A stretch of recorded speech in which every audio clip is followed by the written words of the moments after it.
Thanks, Anna. We are now going to hear from Thomas Quinn presenting his talk on how superstitions affect both the mind and our actions.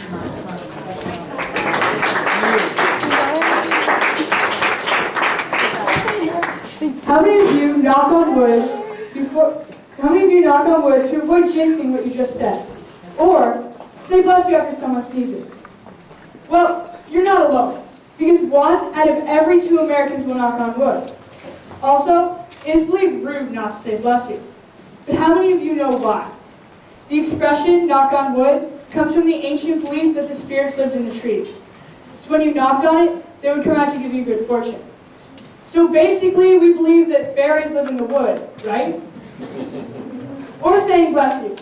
This saying dates all the way back to this guy, Pope Gregory the Great, who during the 600s would bless people in hope that they would not receive the bubonic plague.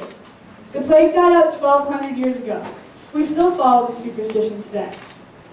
Now, before I go on, I want to make sure that we're all on the same page. A superstition is a belief that certain events or things will bring you good or bad luck. And you have this idea of luck, but I'll get back to that later. Many people believe that superstitions have to have an elaborate backstory or history behind them, but that's far from the truth. There are many modern superstitions still being created today, like the Red Sox beers, Tiger Woods' red shirt, the Mets rally caps, and Serena Williams bouncing the ball 7 times before she serves. All of these have been created in the not-so-distant past. And although these examples are from celebrities, superstitions can have the same effect on people like you and me. For example, my uncle will tap the outside of the airplane before boarding for good luck. Or even my own, to wear a white baseball cap every time I go sailing. All the superstitions have the same effect on their owner, no matter how many people know about them. Superstitions we have today are very different than the ones we had thousands of years ago. Many years ago, when an eclipse happened, the Indians would sacrifice animals in hope to send away any negative spirit blocking the sun. Now that we understand what an eclipse is, all the cows, they can breathe a sigh of relief. And as some superstitions have died down, new ones have formed. Now that students have become more and more nervous for tests, superstitions have become more and more common. Some kids, the night before their test, sleep with the textbook under their pillow. And unbelievably, it's pretty common. You can see the bridge we crossed from eclipses in the 17th century to books under pillows in the 21st. We don't only cross bridges from generation to generation, we also go from good to bad luck. For example, what do you think when you see this picture? Bad luck and misfortune, right? Why is this? The cats didn't want to cause you bad luck, but because you're aware of the superstition, you automatically search for the bad luck. You may encounter the same misfortune every single day in your life, but because you're aware of that unlucky cat, you automatically make yourself believe you're going to have a bad day. Friday the 13th is also considered to be a very foreboding superstition. Even one of the scariest movies ever was created about this date. The 2009 horror blockbuster titled Friday the 13th hit the box office with an estimated $65 million in ticket sales. This movie is about a group of young adults who discover a boarded-up camp and a lake. They soon meet Jason Voorhees and his deadly intentions. Although this movie was fiction, it sure took its toll on society today. It increased awareness about this unlucky date and uncertainty over the public when it rolls around. And although most of us can have a good laugh and pretend we're scared, many others actually hide under their covers paralyzed by fear. But if we really look at the statistics, Friday the 13th may be one of the safest days of the year. According to research done by the Dutch Center of Insurance, there were less reports of theft and fire on Friday the 13th than many other Fridays. Also, there was an average of 7,800 tragic deaths on Fridays and only 7,500 on Friday the 13th. That means that 300 less people died on average on Friday the 13th than any other. So, if Friday the 13th is actually proved to be a safer day, why are we so afraid of it? Because it's supposed to be a scarier day, more people play it safe and stay at home, causing there to be less deaths. So it's not the day that's scary anymore. It's the thought that the day is going to be scary that can really frighten some people. Just like the black cat, because you're aware of the superstition, you're more aware of your surroundings, which makes the day safer.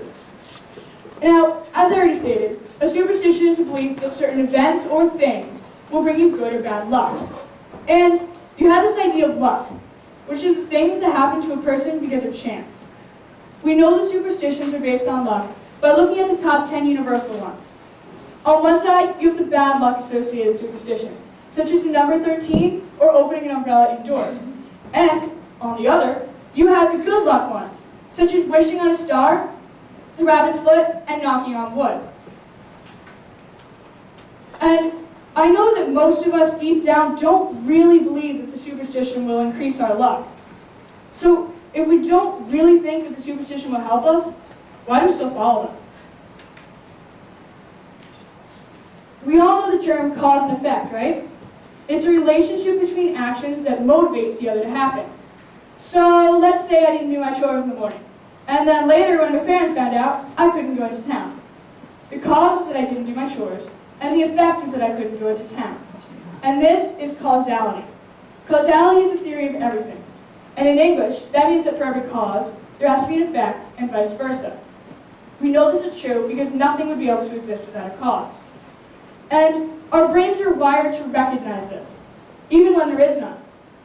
And when we really think about it, there's no cause or effect relationship with luck. So luck can't exist. But that doesn't stop us from thinking that it does. And this is where the superstition comes in. The superstition is the cause for either the lucky or unlucky effect. So let's say on your way to work this morning, you saw a black cat. Then later, while walking to your office, you fell over. You may believe that you fell over because you saw that black cat earlier, not because you tripped.